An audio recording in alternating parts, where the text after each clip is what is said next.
When this offer came through, that was the first thing I did, was to download it.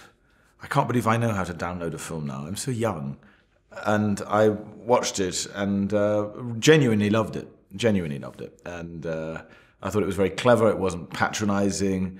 It never went sentimental. It was emotional, but it never went icky. And I liked the script they'd sent. And then I said, well, I just better meet Paul King to make sure I don't hate him. And I loved him, so it was easy.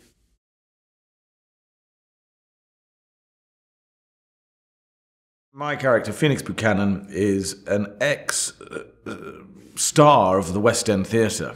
I say ex because his career has taken a downturn, largely through his own fault, because his incredible vanity and narcissism meant that he became unhappy working with other actors because he couldn't bear any of the others getting any attention. And in the end, he stopped getting work. And by the time our film starts, he survives on scraps of TV commercials for dog food.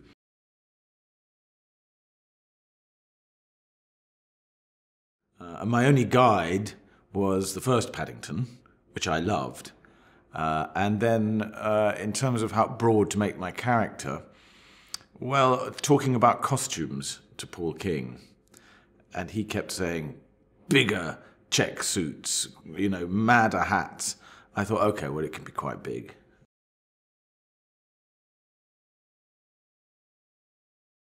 It is an idealized London we see, but an unashamedly idealized one. It's not like we're just leaving out the ugly bits. It's a bit like the tone of the whole film, which is it's knowingly and self-avowedly positive.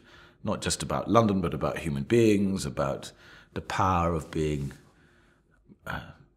decent and well-mannered in the way that Aunt Lucy taught Paddington to be, and how if you are that, things will come right.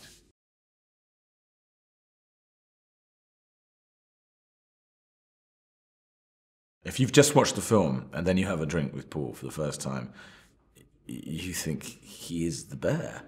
Their eyes are the same. But then you have to remember, when they're doing the bear with the computer guys, Paul tells me that he acts out the scenes quite a lot for them. And so it's not surprising they've ended up creating a bear that looks and behaves a bit like him.